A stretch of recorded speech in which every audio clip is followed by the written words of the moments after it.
Добър дан, зовем се Андрей Shitov. Я съм из Москва и не говорим хърватски.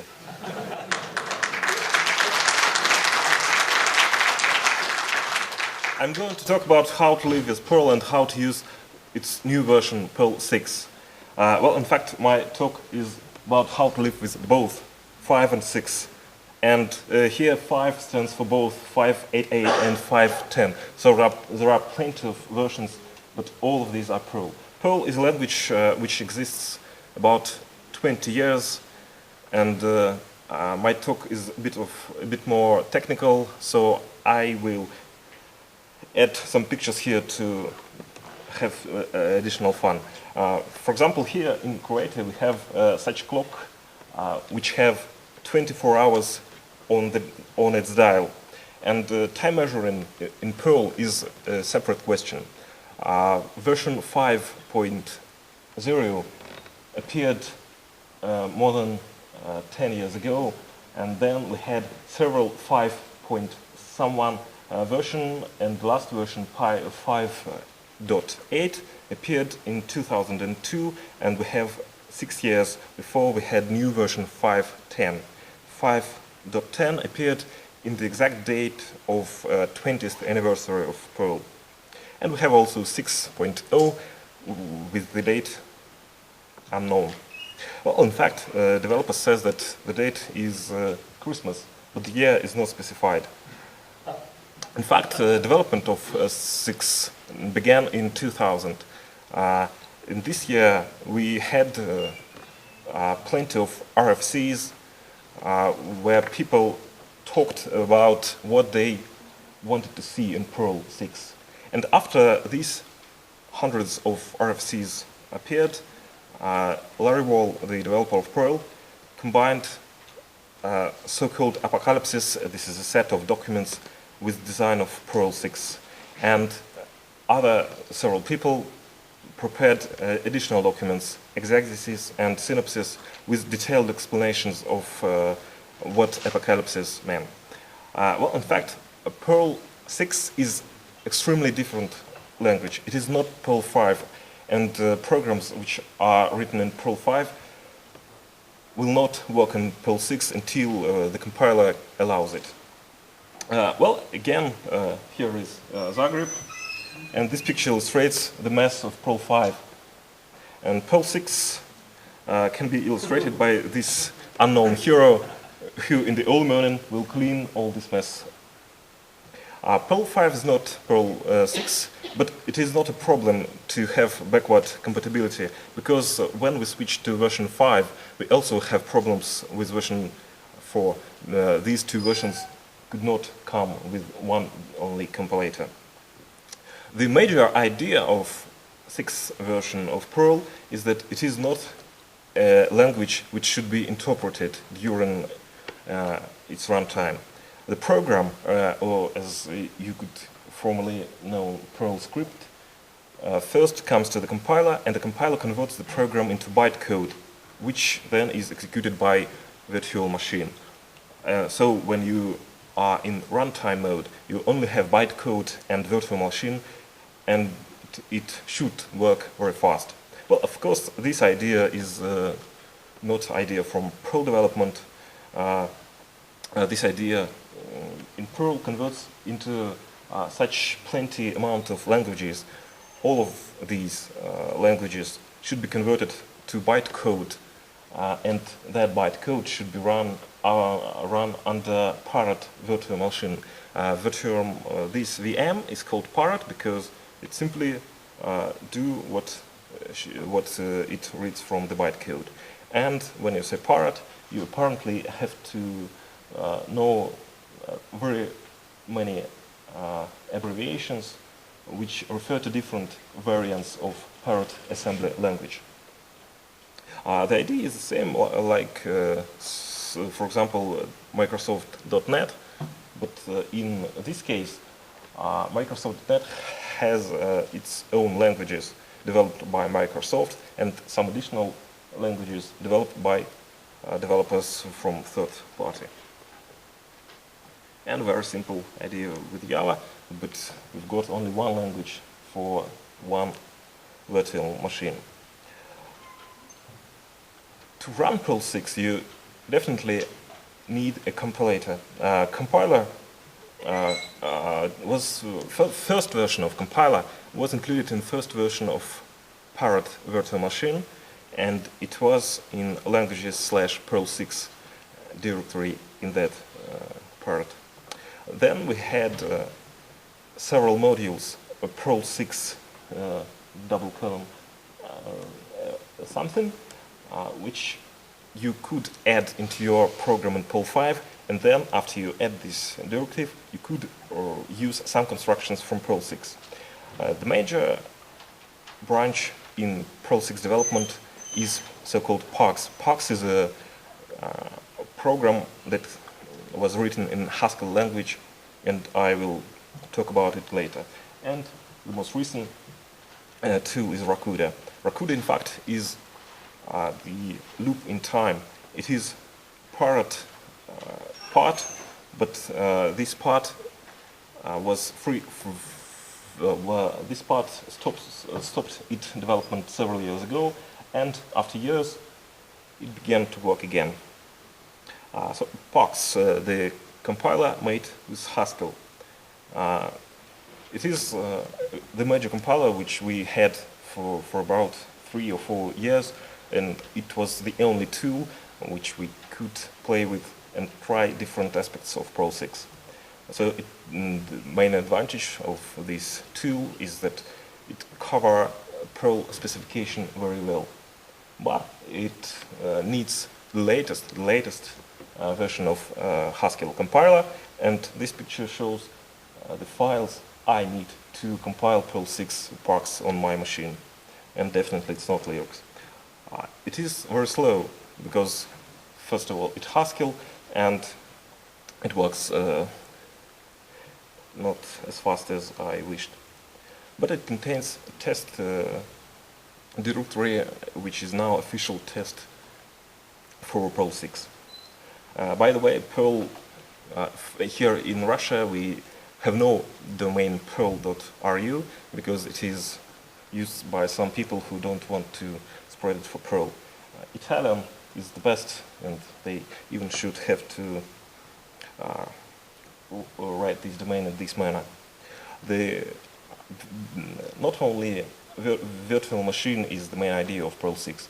Another idea is to use UTF-8 Unicode by default. So a compiler from the start thinks that your program is completely in UTF-8. So you can, in your program, use any symbol from UTF. Next I'm going to show some elements of the language. One of them is function called say. Say, in fact, is another print operator, but when you print using print, you get the string output to the screen and nothing else. Say do the same, but prints a new line after its output. And you can call this say as a method. So we have string, and we can think of this string as of object for which we call this method say. And definitely we can put parents after it. Say can be used with everything, with numbers, and even with numbers which already have dots in it. Because we have UTF in the source code, we could not use length operator or length method because it is ambiguous. Perl 6 has two of which are shown here, 3 methods for dealing with the length of strings. So chars and bytes. We have 6 characters here and 18 bytes. String concatenation in recent Perl 5 was simple dot. Now we have a tilde operator because dot should be treated as the call of method. Again, from Zagreb, a very funny picture. When Perl 6 was designed by RFCs, people from all over the world wanted to include into language their own wishes. So Larry Wall had to reject some of these wishes. Variables. This is the thing which is very difficult for beginners who try to understand how to write programs in Perl. Here we have three variables: a simple string, array, and hash defined. In Perl 5, to access the string, you just have to repeat its name. In Perl 6, the same situation. But to access the element of an array in Perl 5, you have to switch the sigil. This character before the name is called sigil, and when you access one particular element of an array, you have to change the sigil to say that you have an access to Scala, not the array. In Perl 6, you don't have to do this. And this switching from array sigil to Scala sigil is very hard thing to understand when you start program Perl. We have no such issue in Perl 6. The same is with hashes. To access a hash element, you need in Perl 5 to change the sigil, and in Perl 6, no. And there are also alternative variants to access. Note that there are no quotes in two lines in the bottom. It is very easy to write such code. Perl have the concept of contexts. Contexts are a thing which allows to treat the same variable in different ways. For example, we have array of several elements, and if I put a tile before this array, I will say Perl to convert my array into string, and the rule converts in this manner. I can put plus sign before my variable, and then I tell to the compiler to convert something to integer value, or I could simply use int instead of plus.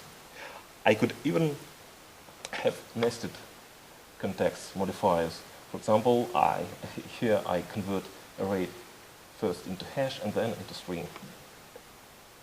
I can convert my value into Boolean value. It is a very common situation in programming languages such as C++ and in Perl, but if you have to obtain correct Boolean value, you could just put question mark before it. Another bad thing in recent Perl 5 was that you cannot use named arguments in functions. This example is from Perl 6, and you see that you can define named arguments after a function name. So first and second are the arguments which can be used later inside the function body. You even can omit parentheses around arguments, but you cannot put the space before it. And the good thing is that as soon as you have named arguments, you may use these names in subroutine call. Note that the order of these arguments is not specified. Third thing with calling subroutines in Perl 5 was that you could not pass to one subroutine two different arrays. You either have to pass one array, or you had to pass array references. In Perl 6 you can do it very simple. Again, Perl 6 has additional modifiers for its arguments. You can say that some argument is only read and write. You can set default value, and you can set that some argument is not obligatory. Anonymous functions are very easy to write, and Perl 6 has additional syntax with an array, which just means that you define subroutine, and this subroutine expects some value. and you can call it. Cycles in Perl 6 are very simple, and again, you can define the name of cycle variable. You could not do such simple thing in Perl 5. You had to add at least 3 additional words. Well, in fact, this arrow operator is the shortcut for creating subroutine. Perl 6 introduces so-called hyper operator. A hyper operator is an operator which operates on 2 arrays in this case. So we have 2 arrays and we put this strange hyper operator between them, and the result is the sum of every pair of elements. So 1 plus 2, 3 plus 4, and 5 plus 6. Note that these hyper operators involve Unicode characters with them. You can avoid it, and you can simply put normal ASCII characters instead of it. And at Zagreb we have the monument to hyper operator here. Perl 6 also introduces so-called junctions. For example, if you want to compare the number 20 and you do expect that it should be either 10 or 20 or 30, in Perl 5 you have to write it is 10 or it is 20 or it is 30. Junction in Perl 6 is a combination of these 3, in this example, numbers, and you can just compare your variable with a junction. You don't have to write or. And there is opposite junction, none. That means that 21 is none of these 3 values. Perl 6 has multi-functions. Multi-functions are the same overridden functions, for example, as in C++. So you have 3 different functions here. They all have the same name. The difference is only with the order and number and types of arguments. So then you can call this function, you use the only name, and the difference is in its arguments. You can also override operators. For example, here I override minus operator, plus operator, which do the work of minus operator, and I print 10 plus 20, and the result is negative. Notice the syntax of overriding operators. You have to put special word infix and then the operator sequence of characters. There are several such infix words. For example, we have postfix word to override the operator which should appear after the argument. And there are several, about 10 other such words, infix, postfix, and so on. We can even define the operator which is not plus or minus. We can define some kind of function name for this operator, and we can put it even after the argument. Another great advantage, well, in fact, it is not great, but it is very, it makes programmers very happy. We have now switch operator. In most languages it is named switch.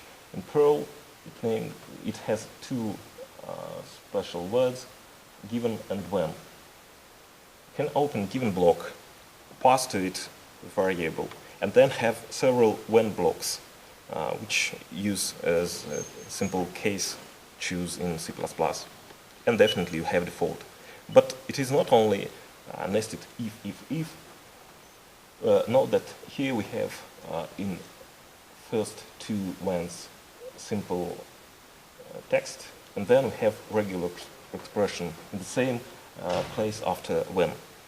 All these when blocks, in fact, do so-called smart marching. Smart marching operator is this, and the result of it does not depend on the order of arguments.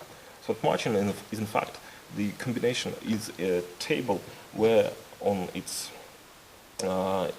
in its cells you have the operator which expects two types of its operands. For example, if you will have simple undefined variable and you will try to smart match it with undef, undef is a special keyword, Perl compiler really executes the line showed later. When you try to smart match such variable with text constant, compiler executes another sequence. You can even smart match two arrays, and then compiler compares its elements by from left to right. You can smart match, know that we have one operator and different types of operands. We can smart match some array with some value, and the result, which should be executed in real program, is not so short in text as smart matching. We can test whether some element of hash exists. We just have to smart match hash with the name we expect to see in this hash. We even can smart match two hashes. In this case, we compare keys. So this simple several characters string converts to much more difficult to program thing. And all these smart matching operators already work in Perl 5.10. So we can use all these smart matching examples already today. Well, people think of Perl 6 as these combinations of strange things combined into one language. Well, in fact, it is not. This is the famous picture of the parody for Perl 6 book. Well, in fact, Perl 6 today is like this. It is, again, from Zagreb. It is a bench which is constructed of several strange elements. It have strange bricks behind it, but you can sit on it. So with Perl 6 you can try and you can even use it in real projects. Perl 6 has introduced classes. If you program in Perl 5, you have no classes in its traditional meaning. You have some hash modifications to access class elements and class methods. In Perl 6 we have normal classes, so you can define class and you can make the new variable of this type. The special word has defines the variable of this class, and you can later refer to this variable and know that the dot after $sign converts this variable either to private or to public variable. And definitely you can call methods from this class. Special keyword method also exists. Classes has predefined method, for example, build and destroy, which correspond to constructor and disruptor in C++. Class inheritance is implemented with a special keyword is, and you can have multiple inheritance.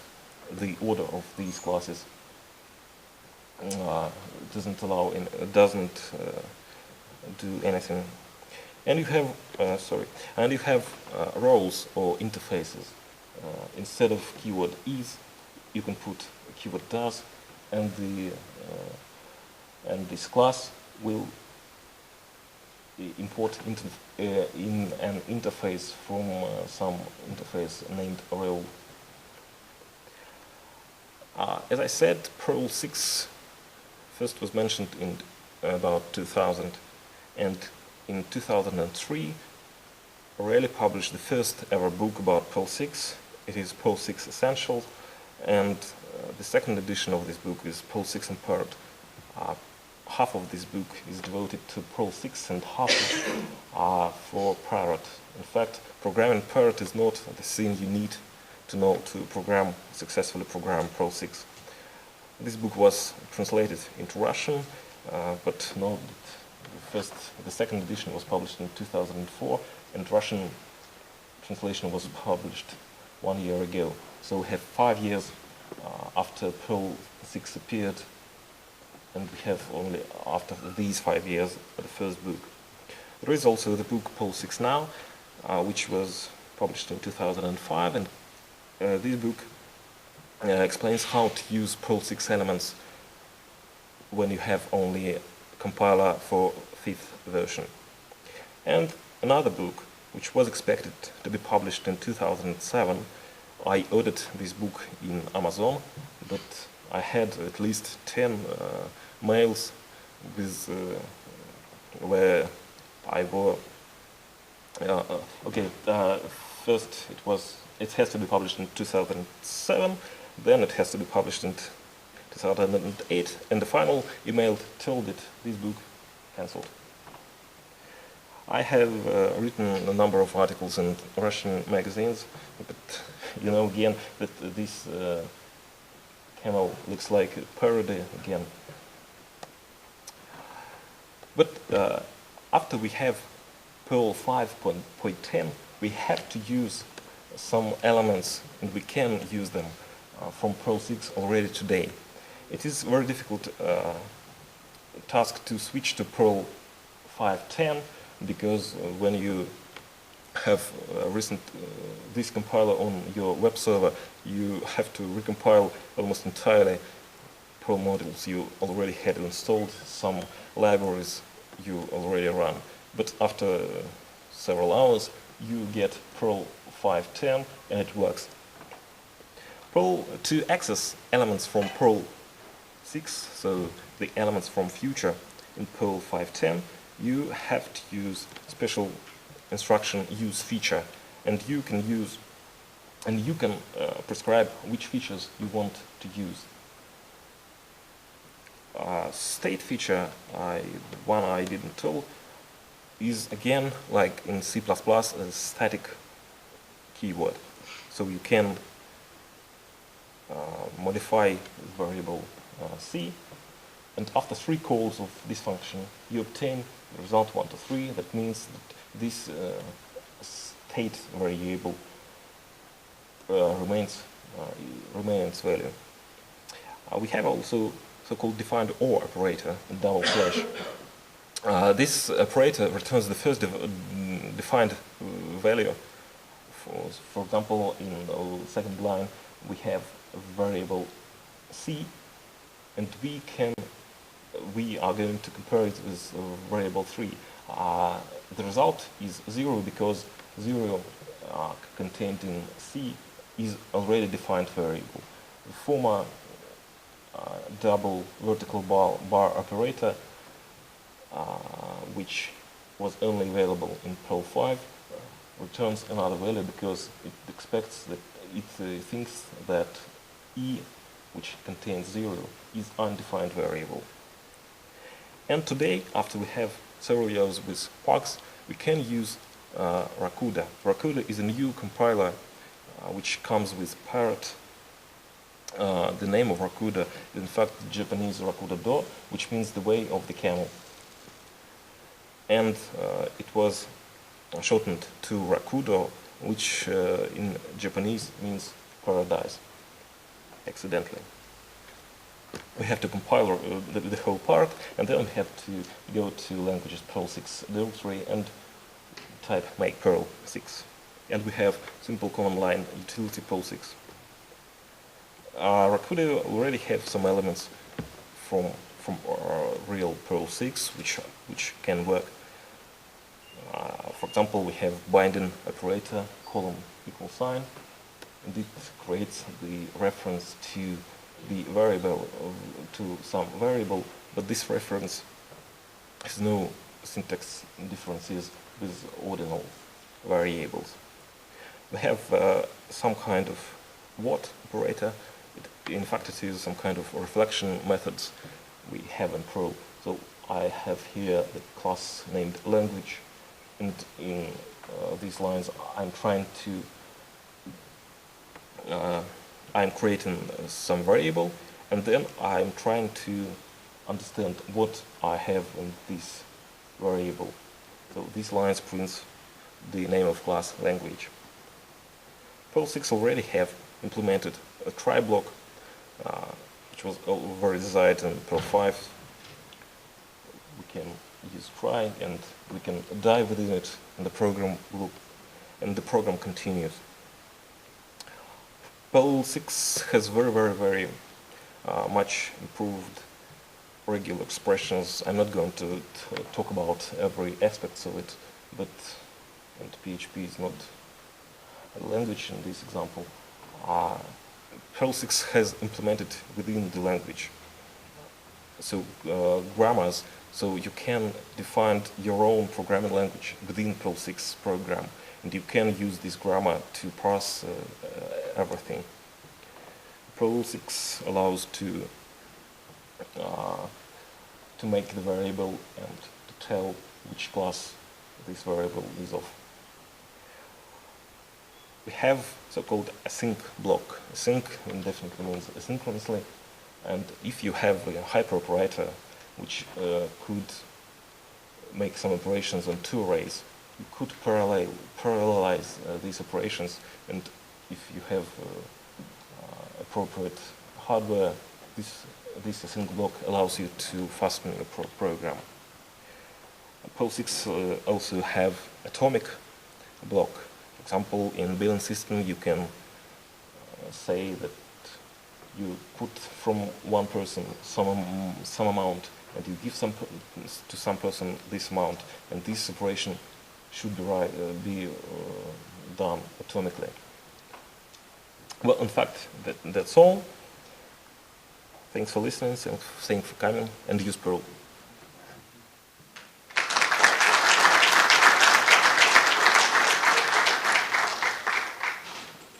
Any questions?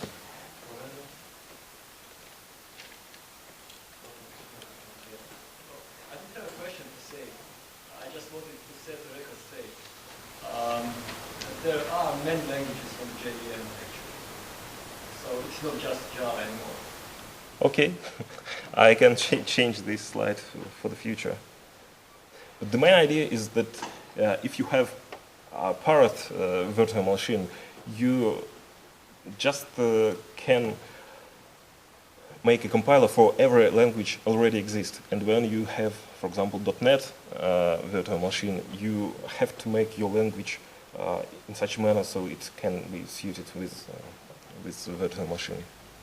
There are many languages listed on the Perl's website, but I've seen also many of them defunct or not in development. Well, in fact, Perl 6 in this distribution was also a defunct language some time ago. But all these languages, about 20 or maybe more, are just to show that implementing a new language in Parrot is very easy thing to do.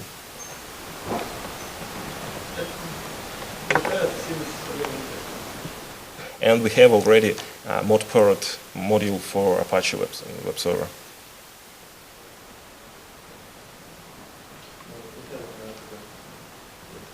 Well, this is like I'm just asking for your opinion or something. I'm interested when you see the advantage of Perl 6 against, or I don't know, other languages currently in the market like Ruby or something like that. Basically, I'm asking you, why should I use Perl 6? If you use Perl 5, you should use Perl 6. If you don't, you don't. I mean, so there's no reason for me to move from another language to Perl 6. Definitely, it would be wholly worth to discuss now about what is better, Perl. Well, Perl is Perl, not depending on which version of it. So if you like Perl, you will program Perl. If you don't, you will not. Even if you have classes, rows, atomic, etc. If you don't like Perl, you will not program it. Never.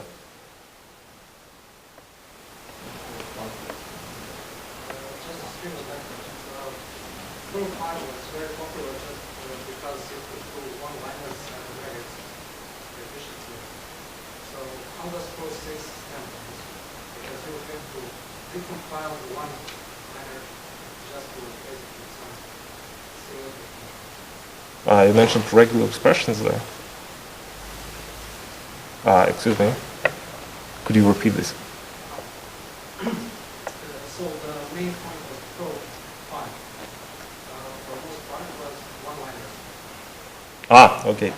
Well, one-liner could the main idea of Perl 6 was, and I should it will be implemented, that if the compiler see some program, one-liner or multi-liner, it expects to see first Perl 5. And if the compiler sees that you use some keyword which could not be used in Perl 5, it switches silently to Perl 6 mode. So all previous programs that were written in Perl 5 should work. But the current implementation, neither parts nor Rakuda does not allow this. But it was intended from the very beginning. Did I answer your question? Okay. One other question.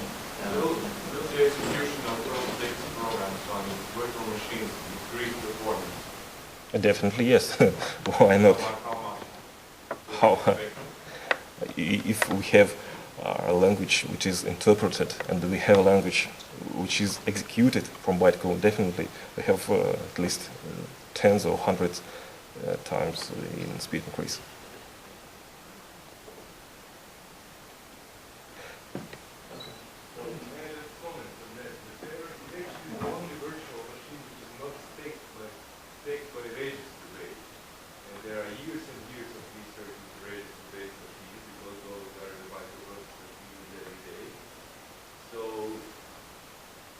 Designers eventually hope that it will be faster than the state-based virtual machine. So that's part of the reason why they have changed. So, I think this was the last question because that's the last one. Okay, thanks again. And I'm here today, so you can